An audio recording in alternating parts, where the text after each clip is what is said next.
ಹುಡುಗರು ಹೊಸ ಬಟ್ಟೆ ತಗೊಂಡ್ರೆ ಅದನ್ನ ಇಡ್ಸ್ಬೇಕು ಅಂದ್ರೆ ಫುಲ್ ಹೈರಾಣ. ಯಾಕಂತ ಮುಂದ್ ನೋಡ್ರಿ. ನಮಸ್ಕಾರ ರೀ ಕ್ರೇಜಿ ಪೀಪಲ್. ಇವತ್ತಂತೂ ಬೆಳಗ್ಗೆ ಎದ್ದು ಶಿಸ್ತ್ ರೆಡಿ ಅದೇ ಕಲರ್ ಡ್ರೆಸ್ ಮೇಲೆ.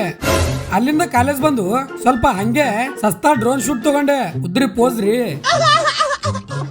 ಅಲ್ಲಿಂದ ಸೀದಾ ನಾನ್ ರಾಣಿಗ್ ಬಿಟ್ಟು ಸಸ್ತಾ BMW ದಾಗ ಕುಂತು ರುಬಾಬ್ ಅಂಗಡಿಗೆ ಬಂದಿನಿ ಬಟ್ಟೆ ತಗೊಳಕ.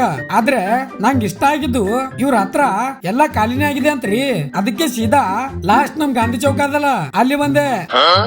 ಬಟ್ಟೆ ಸಿಕ್ಕ ಖುಷಿದಾಗ ಸ್ವಲ್ಪ ಹೊಟ್ಟಿಗೆ ಹಿಟ್ಟು ಹಾಕೊಳಕ್ ಬಂದಿನಿ. ತಿರುಗಿ ಹಸುನೇ ಆಗಿದೆ ಫುಲ್.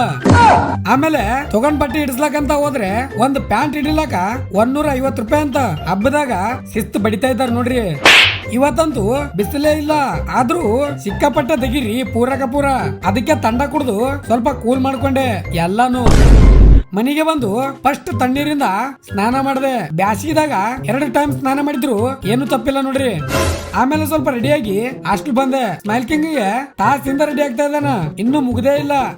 ನಿಮ್ಮೆಲ್ಲರ ಆಶೀರ್ವಾದದಿಂದ ನನ್ನಿಂದ ಒಂದು ಪುಣ್ಯದ ಕೆಲಸ ಆಗ್ತದ. ಏನು ಅಂತ ನಾಳೆ ಹೇಳ್ತೀನಿ. ಅಲ್ಲಿಂದ ಸೀದಾ ಬಂದು ನಮ್ ಹುಲಿಯಿಂದ ರಾಣಿ ತೊಳ್ಳಕ್ ಹಚ್ಚಿನಿ. ಅಮಾಸೆ ಅಂತ ಅವನ್ ಗಾಡಿ ತೊಳಿತಾ ಇದ್ದ. ಅದೇ ಕಾವದಾಗ ನಂದು ಕೆಲಸ ಮುಗೀತು. ಸ್ಮೈಲ್ ಕಿಂಗ್ ಕಡೆಯಿಂದ ಸ್ವಲ್ಪ ನಿಂಬು ನಿಚ್ಚಡನ್ ತಂಡ ಪಾರ್ ಮಾಡಿಸಿ ನಾನಂತೂ ಲಪ್ಪ ಅಂತ ಸಪಾಸಟ್ ಮಾಡಿದೆ ಗಿಚ್ಚಿ ಗಿಲಿಲಿ ಅನ್ನಂಗ. ಇವತ್ತು ಸ್ವಲ್ಪ ಫ್ರೀ ಆಗಿನಿ ಅಂತ ಮನಿ ಫುಲ್ ಸ್ವಚ್ಛ ಭಾರತ್ ಕಾರ್ಯಕ್ರಮ ಹಮ್ಮಿಕೊಂಡಿನಿ. ಹಂಗೆ ಗಸ್ ಅಂತ ತಿಕ್ಕಿ ತೊಳ್ಕೋತ ಇದು ಮಾಡೋದು ಕಾಮನ್ ಬಿಡ್ರಿ. ಇವತ್ತಿಗಿಷ್ಟೇ, ಮುಂದೆ ಸಿಗಮ್ಮು. ಜೈ ಹಿಂದ್, ಜೈ ಕರ್ನಾಟಕ. ಮತ್ತೆ